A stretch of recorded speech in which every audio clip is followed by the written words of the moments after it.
तो चलिए सर्वप्रथम हम मीरा के जीवन परिचय से संबंधित कुछ प्रश्नों के उत्तर देख लें।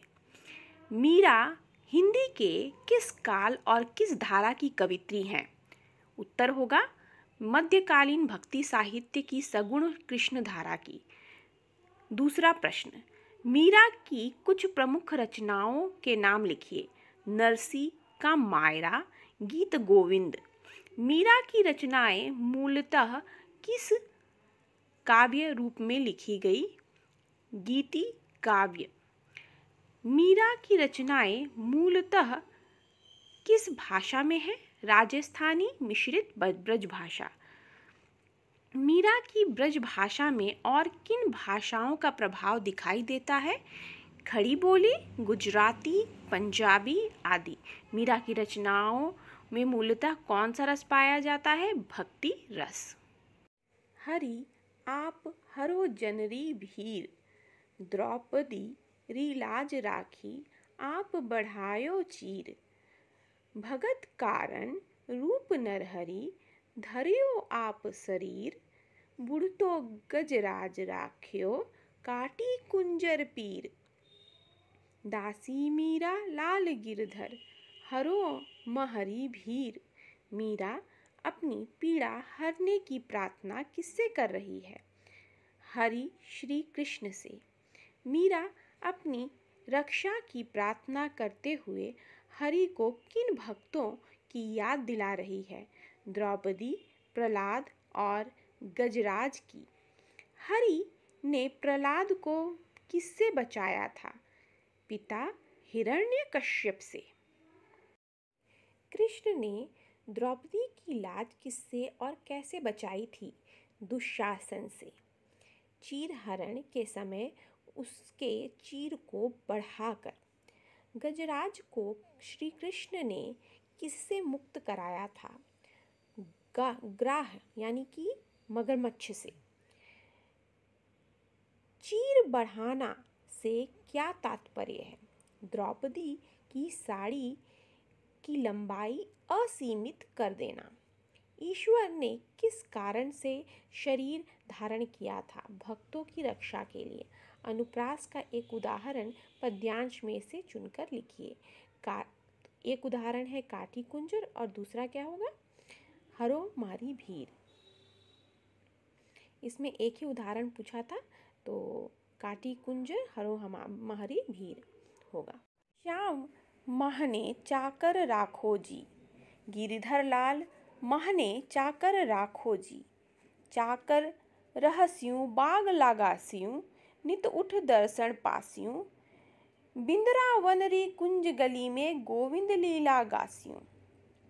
चाकरी में दर्शन पास्यूं, सुमरन पास्यूं खर्ची। भाव भगति जागीरी पास्यूं, तीनों बाता सरसी। मीरा इस पद में श्री कृष्ण से क्या प्रार्थना कर रही है? अपना चाकर रखने की प्रार्थना कर रही है। चाकर के रूप में मीरा क्या क्या काम करना चाहती है? बाग लगाना, गोविंद की लीला गाने का काम करना चाहती है। कृष्ण की चाकरी से मीरा को क्या लाभ होगा?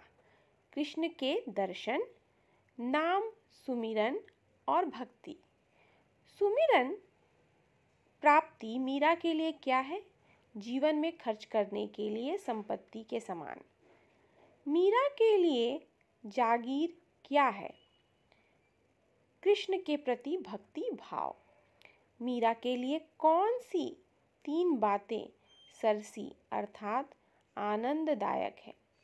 दर्शन, सुमिरन और भाव भक्ति।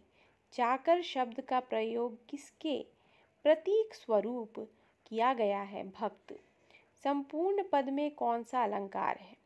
चाकर के रूप में भक्त का रूपक गणने के कारण रूपक अलंकार। अनुप्रास का एक उदाहरण पद्यांश से चुनकर लिखिए। भाव भक्ति। संपूर्ण पद में कौन सी भक्ति के दर्शन होते हैं? दास्य भक्ति। मोर मुगट पीतांबर सोहे, गल बैजंती माला, बिंद्रावन में धेनु चरावे मोहन मुरली वाला। ऊंचा ऊंचा महल बनाओ, बिच बिच राखूं पारी। सांवरियारा दर्शन पासियों, पहर कुसुम्बी साड़ी। आधी रात प्रभु दर्शन दीजियो, जन्मा जी रे तीरा। मीरा रा प्रभु गिरधर नागर, हिवड़ो धड़ो अधीरा। इस पद में मीरा ने किसके रूप का वर्णन किया है? श्री कृष्ण जी का। श्री कृष्ण का रूप कैसा है? सिर पर मोर पंख मुकुट और तन पर पीले वस्त्र। कृष्ण वृंदावन में क्या करते हैं? गाय चराते हैं। मीरा ऊंचा महल कहाँ बनवाना चाहती है? वृंदावन में यमुना नदी के किनारे। मीरा महल के बीच में क्या रखवाना चाहती है? बड़ी बड़ी खिड़कियाँ, ताकि श्री कृष्ण जी के दर्शन कर सके। मीरा सांवरिया श्री कृष्ण के दर्शन क्या पहनकर करना चाहती है? कुसुम्बी साड़ी।